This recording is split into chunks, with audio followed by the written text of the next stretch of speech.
Creían que Dios elegiría a un gran líder, un Mesías, para derrotar a Herodes y convertirse en el verdadero rey de los judíos.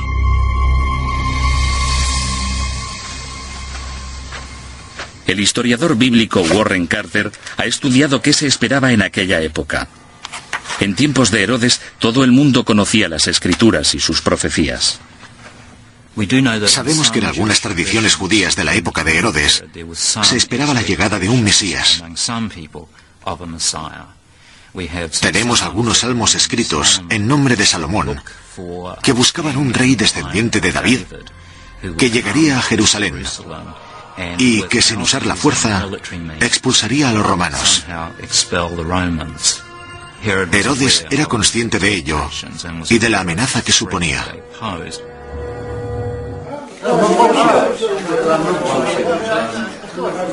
Los judíos tenían muchos motivos para cuestionar la reivindicación de Herodes de ser su legítimo rey.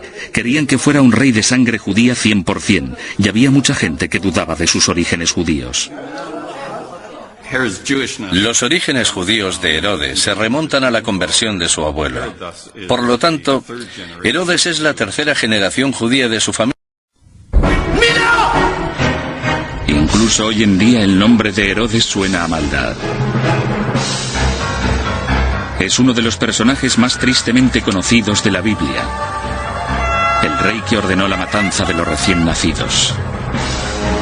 Con este derramamiento de sangre, su intención era matar a un niño llamado Jesús, un niño al que algunos ya llamaban rey de los judíos. Solo hay un verso en el Evangelio de San Mateo en el que se le acusa de infame. Pero Herodes aparece en la historia como un rey despiadado. La pauta que rige toda su vida es el uso de la violencia para resolver sus problemas. ¿Ordenó Herodes aquella espantosa matanza?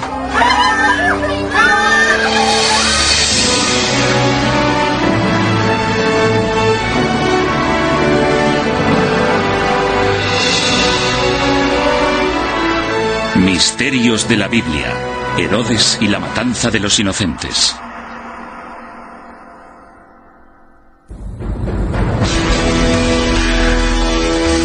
Herodes I el Grande fue un prócer de la Edad Antigua, un rey poderoso que gobernó Judea durante más de 30 años. En su legado se incluyen obras de una arquitectura extraordinaria y una ingeniería impactante.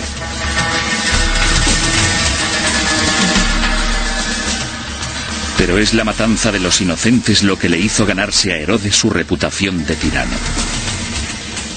San Mateo explica en su Evangelio cómo tuvieron lugar los asesinatos.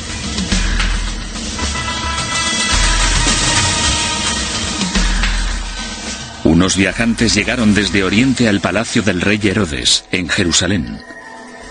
San Mateo se refiere a ellos como sabios. Habían visto una estrella, signo de que un nuevo rey de los judíos había nacido.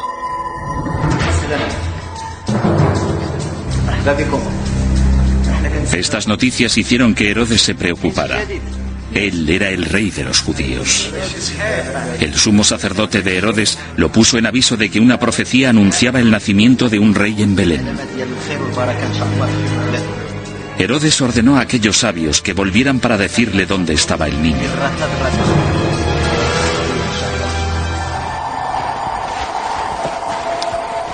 Advertidos en sueños, los sabios volvieron en secreto a su tierra por otro camino.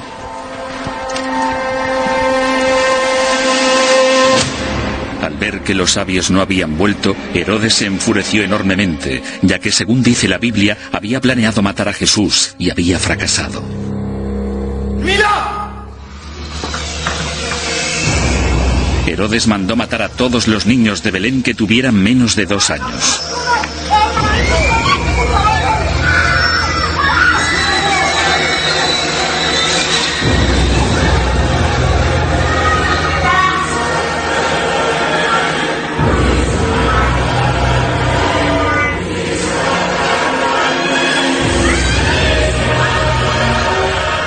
Sin embargo, hubo por lo menos un niño que se escapó.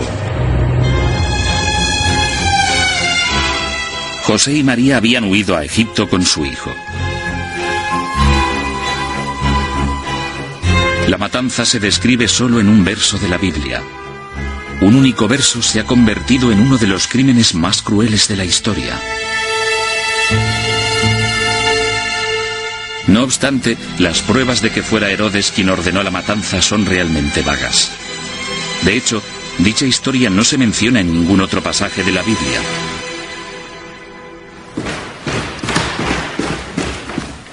En su investigación sobre la vida de Herodes, el historiador Peter Richardson ha buscado referencias a algún asesinato en masa de niños. Creo que es importante el hecho de que incluso en el Nuevo Testamento solo San Mateo cita la historia y que San Lucas, que habla de otros incidentes sobre el nacimiento de Jesús desde una perspectiva bastante diferente a la de San Mateo, no cite este incidente en su Evangelio. San Lucas no es el único en no dar cuenta de la matanza. No se ha encontrado ningún otro documento que la describa.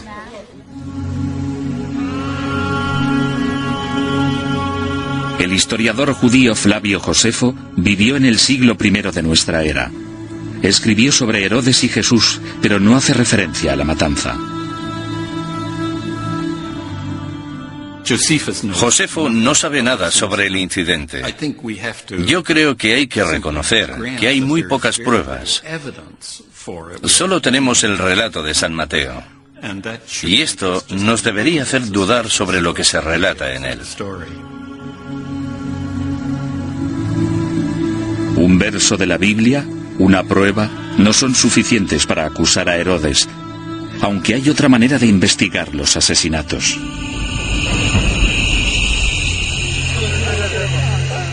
Centrándonos en el propio Herodes, más que en los documentos históricos, puede que sea posible averiguar si tenía un móvil para realizar dicha matanza y la capacidad para llevarla a cabo. Flavio Josefo describió en detalle sus acciones e incluso sus sentimientos. Obtuvo gran parte de la información de Nicolás de Damasco, consejero de Herodes e historiador en su corte.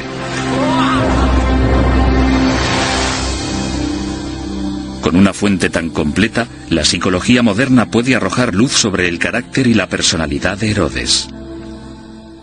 Josefo, en la biografía de Herodes, presta mucha atención, una atención inusual a mi entender, a la parte psicológica de su vida, sus obsesiones, su violencia, su melancolía y también su grandeza. Por lo tanto, tenemos muchos detalles psicológicos del perfil biográfico de Herodes, y ello es vital para poder buscarle un sentido a su vida. ¿Era Herodes tan despiadado como para cometer el crimen que se le imputa? Josefo nos da información esclarecedora sobre sus primeros años de vida.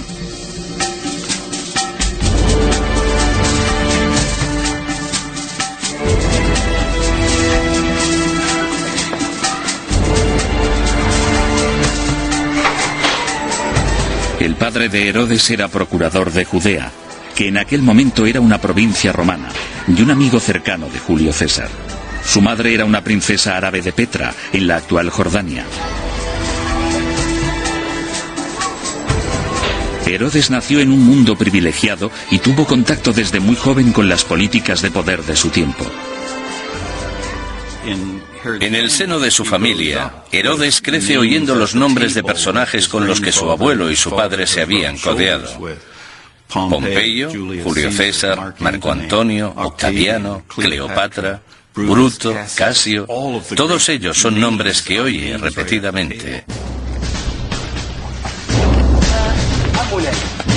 El propio ascenso de Herodes al poder fue rápido.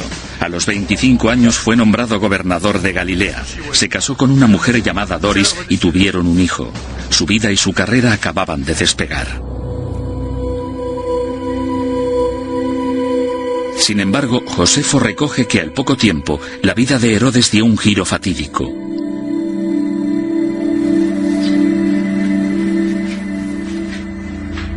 A la vuelta de una victoriosa campaña militar, le hicieron una tentadora oferta: comprometerse con una hermosa joven de sangre real judía, la princesa Marianne.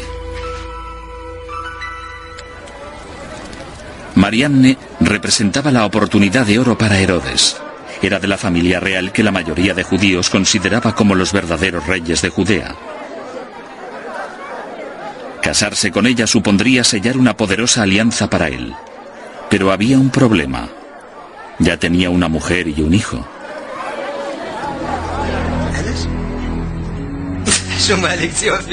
Josefo indica que Herodes actuó rápido y con decisión. Desterró a Doris y a su hijo de 3 años de edad. Siguió adelante con el compromiso y se casó con Mariamne.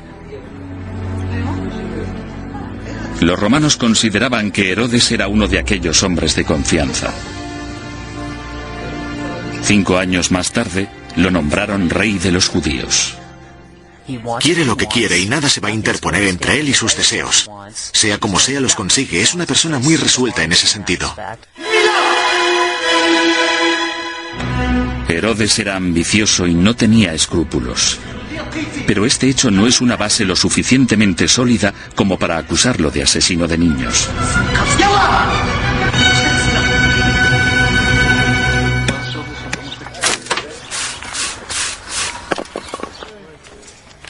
De hecho, se ha descubierto una cara muy diferente de su carácter en diversos estudios arqueológicos que se han llevado a cabo en Israel en las últimas décadas.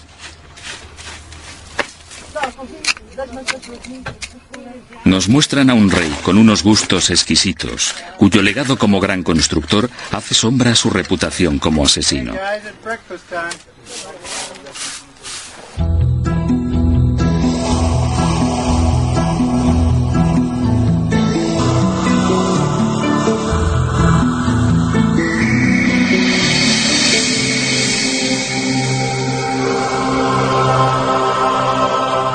Justo al sur de Belén se encuentran los restos de una maravilla arquitectónica concebida y diseñada por Herodes.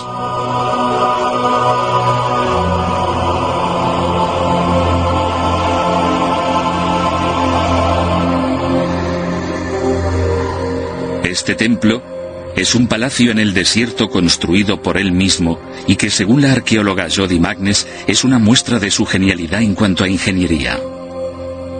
Ella ha excavado en el interior del templo y ha identificado su irrepetible diseño.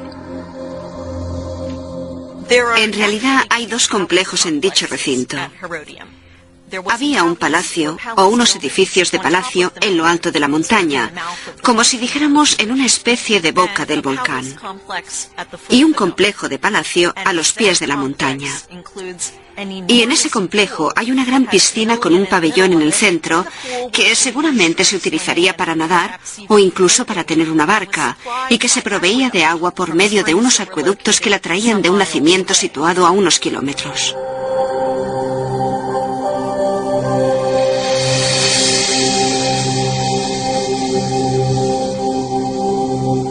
La verdadera magnitud del templo herodiano ha salido a la luz en los últimos 30 años gracias al trabajo de arqueólogos como Ehud Netzer. Él ha descubierto estancias reales, habitaciones de invitados, baños, soportales y jardines donde Herodes podía acoger a su familia y a toda su corte. Un día típico en este lugar para Herodes podía empezar nadando. Había una gran piscina en la que debía ser muy agradable darse un baño en las mañanas veraniegas. Supongo que después de un buen desayuno se reuniría con algunos amigos. Parece que en el lugar se albergaban docenas si no centenares de familiares. Sin duda, harían buenas comidas con vino de Italia en abundancia.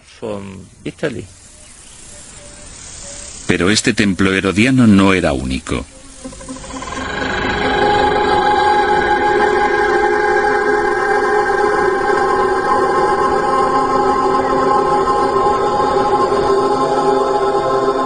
...60 kilómetros al sur, a orillas del Mar Negro, se encuentra el más impactante de los palacios de Herodes, Masada.